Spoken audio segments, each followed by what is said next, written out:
Tema renungan kita pada sore hari ini, undanglah mereka yang terlupakan. Kalau lupa kok diundang, berarti ingat ya.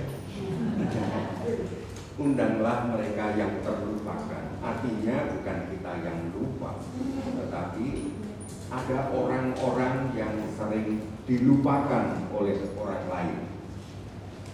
Mengapa kita diajak oleh Tuhan untuk mengundang mereka? Tema ini bersumber dari Injil Lukas bab 14, terutama pada ayat ke-13.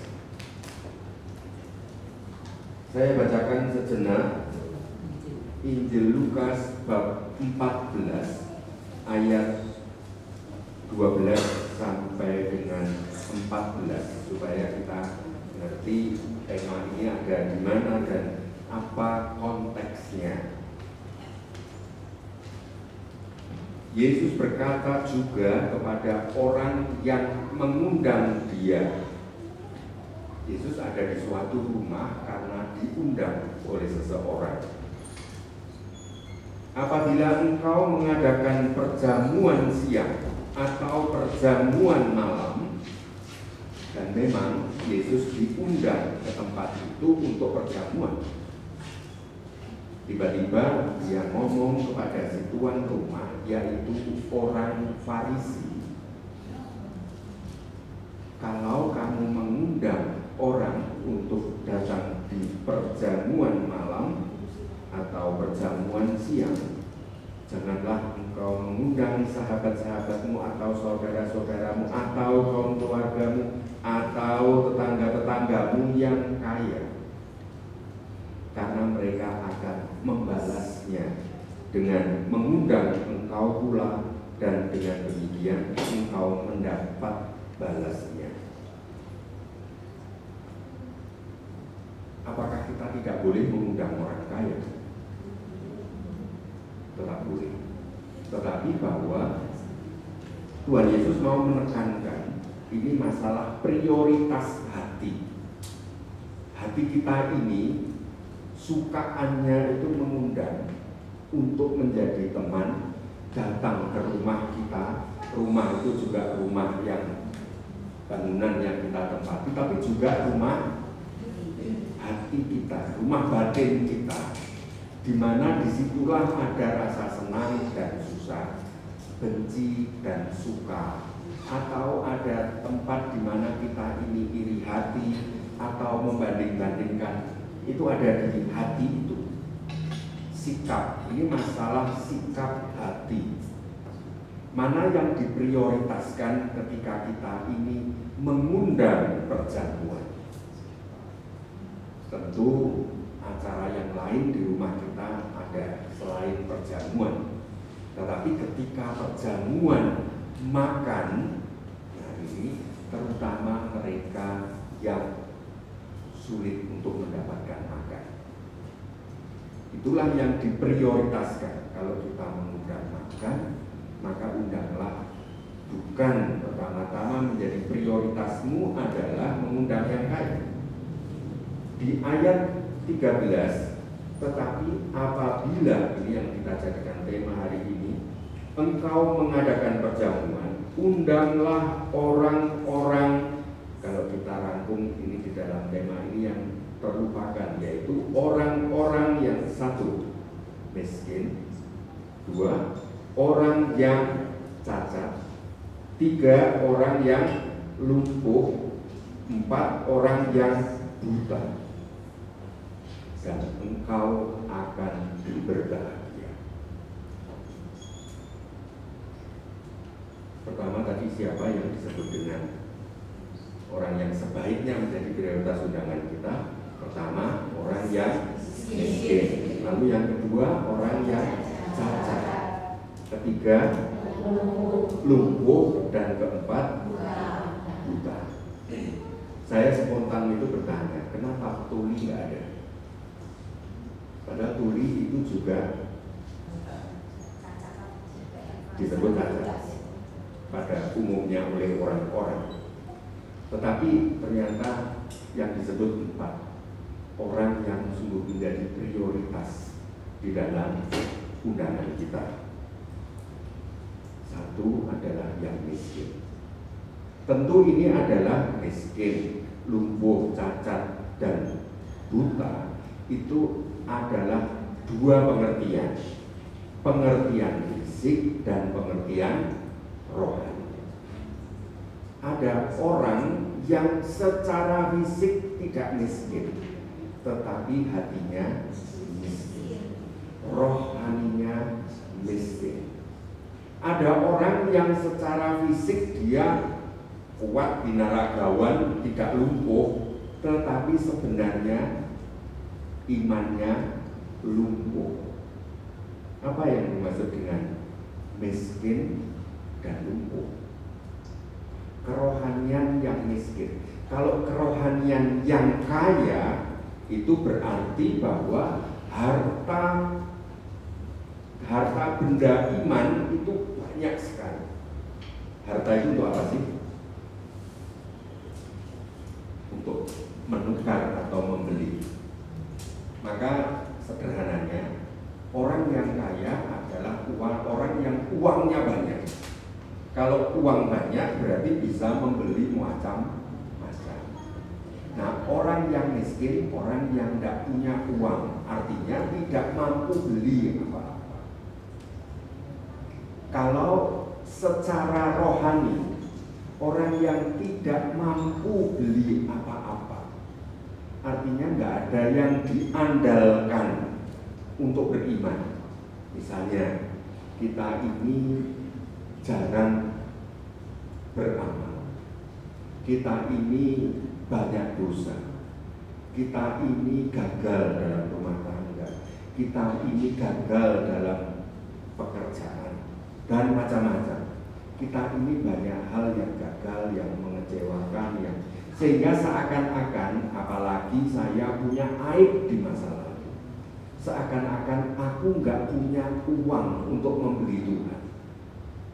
Aku nggak punya apa-apa untuk bisa berharap kepada Tuhan. Itu orang yang miskin secara rohani. Tetapi juga lumpuh secara rohani. Lumpuh secara rohani adalah ketika kita ini merasa sungguh-sungguh berdosa, tetapi juga malah oleh orang lain dikutuk sekali. Misalnya, saya punya anak asuh yang dia tidak tahu siapa ayahnya, siapa ibunya. Dan dia kalau waktu sekolah itu menjadi buli-bulian. Karena siapa yang menjemput kamu? Itu lalu menjadi dia rasanya kalau nggak punya orang tua itu rasanya lumpuh. Apalagi dia nggak berdaya apa-apa, siapa yang bisa membela aku, siapa yang bisa melindungi aku, nggak ada.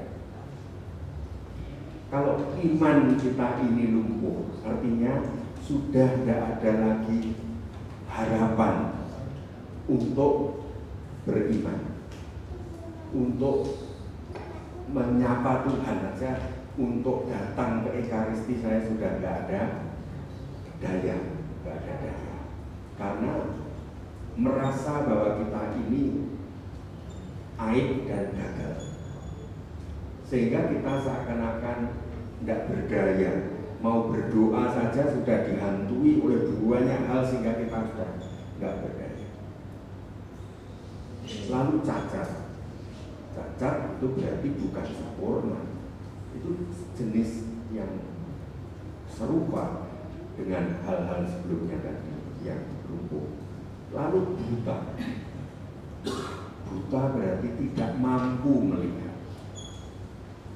Kalau imannya buta, itu artinya apa? Bayangkan tadi yang sharing ya, sharing Pak Dalu.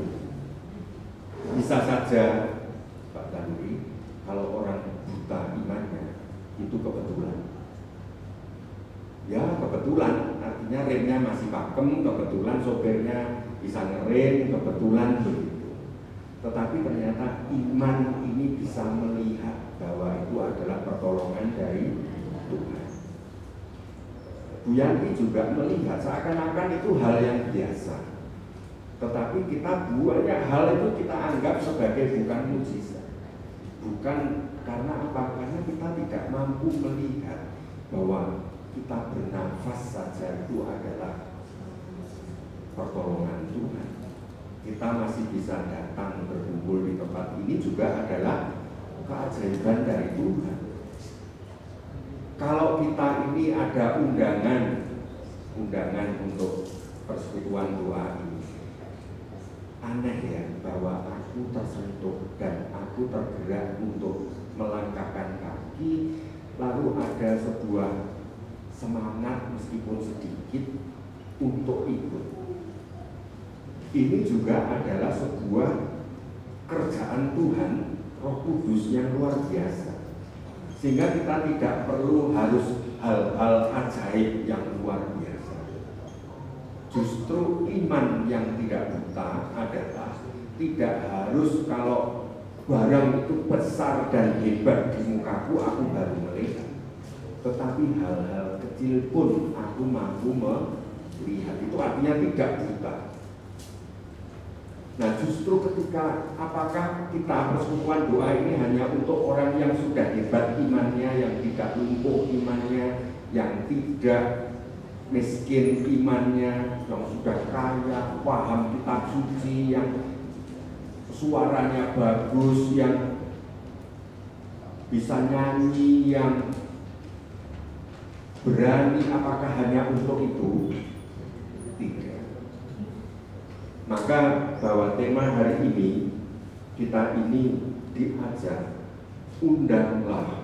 Kalau kamu mengadakan perjamuan siang atau perjamuan malam, undanglah mereka ini. Kita tidak usah pakai syarat-syaratan, ya, undangan tak bersyarat. Ya. Jadi juga kita dalam persekutuan doa, hendaknya undangan kita juga undangan tak bersyarat. Di paroki katedral ada seorang ibu, sukanya kalau mengadakan persekutuan doa itu adalah justru orang-orang lansia yang sepuh-sepuh gitu, dicharterkan angkot untuk menjemputi mereka lalu berkumpul, dan persekutuan doanya adalah orang-orang yang tua-tua nggak bisa nyanyi, yang dengar atau enggak jelas, lalu ya hanya duduk. Dan tapi bahwa ketika saya tanya, mestinya kamu juga ngajak juga, imbangilah yang juga yang muda-muda, yang apa. Lalu dia bilang gini, meskipun mereka tinggal merokok, saya bayangkan rohnya itu memuji Tuhan luar biasa. Menurut saya dia orang yang mata imannya tajam, Bapak Ibu, saudara-saudari, peristiwa ini, peristiwa Tuhan Yesus datang diundang perjamuan ini, yang mengundang adalah orang Farisi. Orang Farisi itu adalah dalam golongan orang Yahudi, itu golongan menengah. Orang golongan menengah bukan orang yang agamanya yang ecek-ecek, tapi orang yang kalau dalam dunia pendidikan ya tingkatannya sarjana keagamaan. Ya, orang-orang ini dia pengikut penerus dari Nabi Ezra dan Nehemia, di mana Nabi Ezra dan Nehemia ketika kembali ke negerinya Israel, dia menekankan kalau orang mau selamat itu harus menaati perintah Tuhan dalam Taurat itu detil. Maka orang yang menaati hukum itu sebenarnya orang yang sama, misalnya taat aturan ibadah itu sama dengan orang yang mendengarkan dan melakukan sabda. Itu caranya adalah menaati hukum. Itu yang bagi keyakinannya orang Farisi. Itu sudah sejak abad kedua sebelum Tuhan Yesus sudah ada, 200 tahun sebelumnya sudah ada aliran ini. Dan orang-orang Farisi itu lama-kelamaan bahwa menaati hukum Tuhan itu menjadi prestise, menjadi sebuah kebanggaan, lalu menempatkan dirinya sebagai orang penting dalam mencapai surga. Makanya orang Farisi ini orang yang kalau duduk mintanya di depan. Karena apa? Karena aku dekat dengan Tuhan. Bukan berarti Pak Martin bulan. Terus nanya buri kabeh terus apa sih dengan? Ya. Tetapi bahwa di depan itu menjadi obsesi. Itu orang Farisi. Makanya pada sebenarnya kalau kita baca juga di pasal sebelumnya ayat 7 sampai 11, Tuhan Yesus cerita tentang, karena tamu yang di rumahnya orang Farisi itu kan berdesak-desakan mau minta duduk yang di depan. Lalu Tuhan Yesus bilang ke murid-muridnya dan ke orang-orang di sekitar, lihat, kamu besok hendaknya kamu jangan menempatkan dirimu sebagai orang penting sehingga harus ditempatkan di depan. Itu godaannya kami romo-romo juga begitu. Kalau tidak didudukkan di depan, tersinggung. Ini baru terjadi 2 hari yang lalu, hari Sabtu ya. Hari Sabtu itu saya mendatangi Tabisan, Uskup Banjarmasin. Karena saya termasuk wakil yang mewakili keuskupan, maka prosesinya itu bersama dengan para uskup. Jadi duduk di berdirinya di prosesi itu paling depan itu imam-imam sudah masuk. Lalu kami yang romo yang bukan uskup, jadi paling depan. Lalu belakangnya uskup, lalu paling belakang itu adalah imam yang akan ditahbiskan jadi uskup, lalu nuncio duta besar Vatikan. Kita berprosesi ke depan seperti orang penting. Wow, wakil keuskupan sampai di depan, tidak ada kursinya, sehingga saya langsung spontan, ya sudah. Tampaknya jumlahnya kursi uskup itu pun kurang.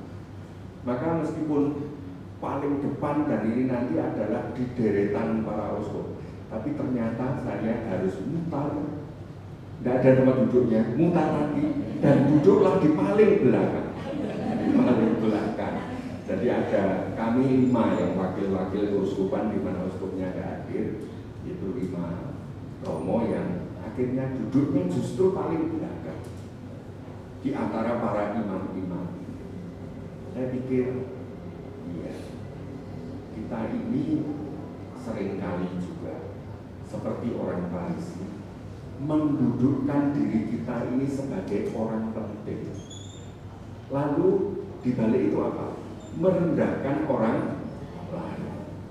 Kalau tidak sehebat aku, itu berarti rendah. Nah makanya Tuhan Yesus ingatkan kamu hendaklah duduklah di paling belakang. Itu artinya bukan kok semuanya nanti dia Pak Martin beretan kuabe yang buri peruntel di belakang. Ya enggak. Kalau bukan masalah minder, bukan masalah sok rendah hati, tidak. Bahwa kita ini di hadapan Tuhan bukanlah kita ini membanggakan diri sebagai yang hebat.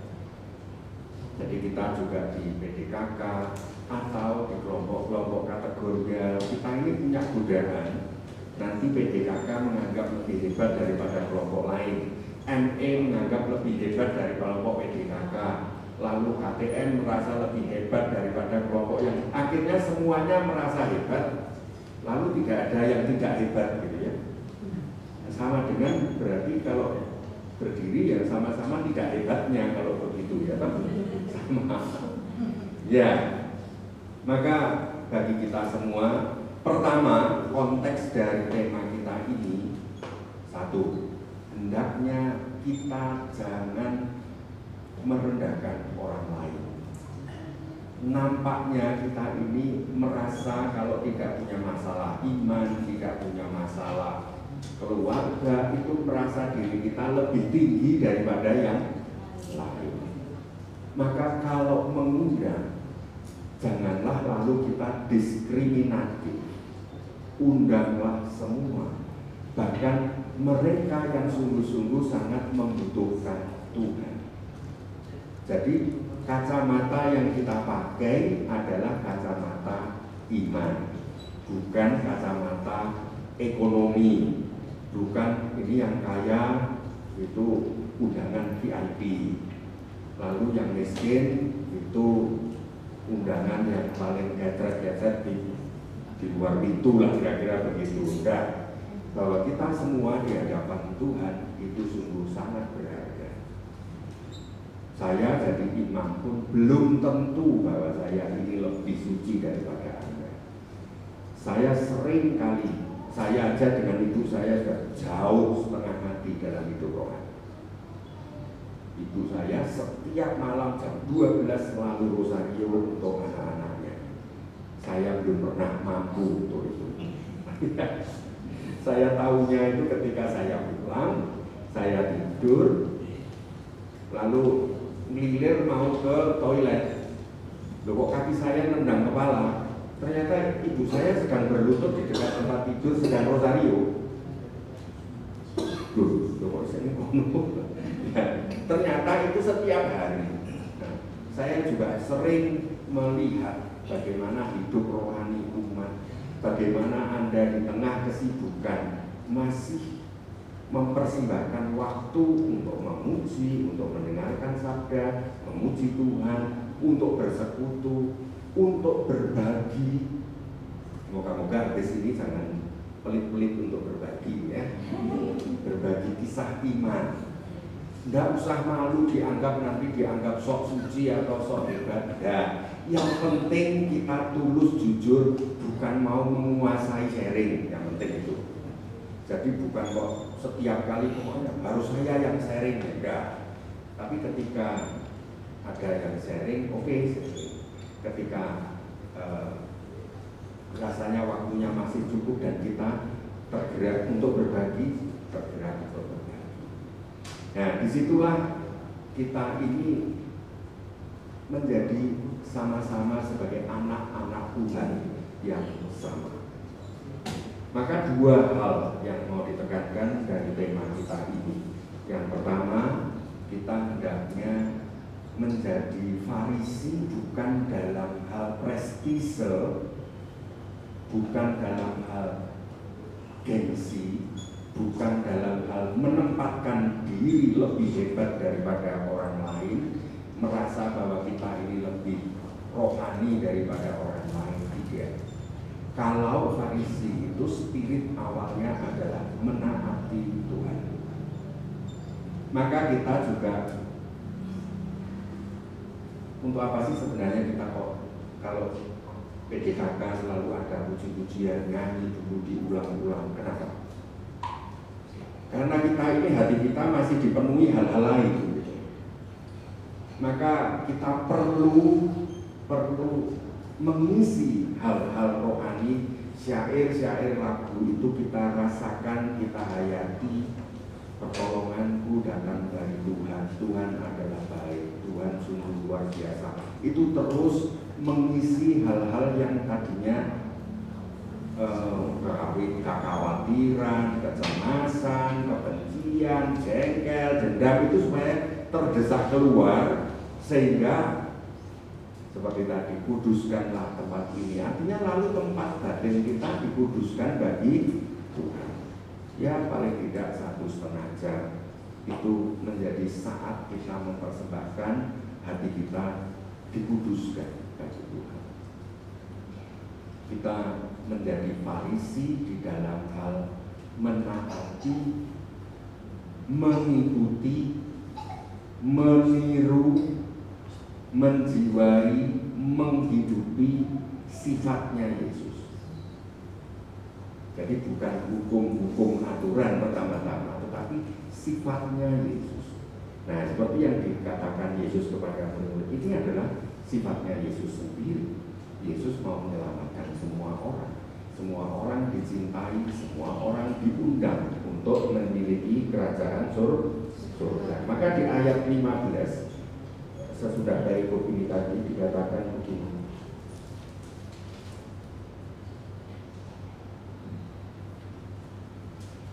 Berbahagialah orang yang akan dijamu dalam kerajaan Allah.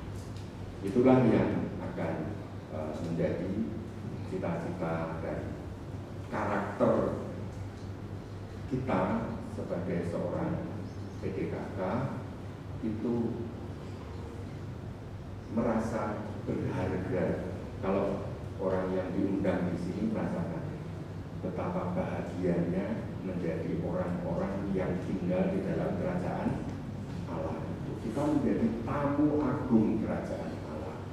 Sehingga setiap orang yang kita undang bisa merasakan mengalami tamu agung.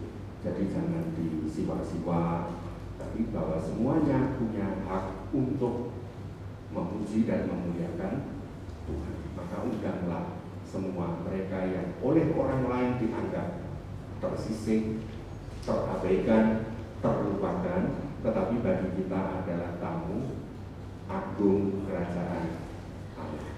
Semua Anda yang hadir di sini tidak usah dibayang-bayangi apa yang aib kita, dosa kita, kegagalan kita, prestasi kita yang masa lalu-lalu yang sering menghantui kita. Ya, kita semua datang karena ingin menjadi tamunya Allah.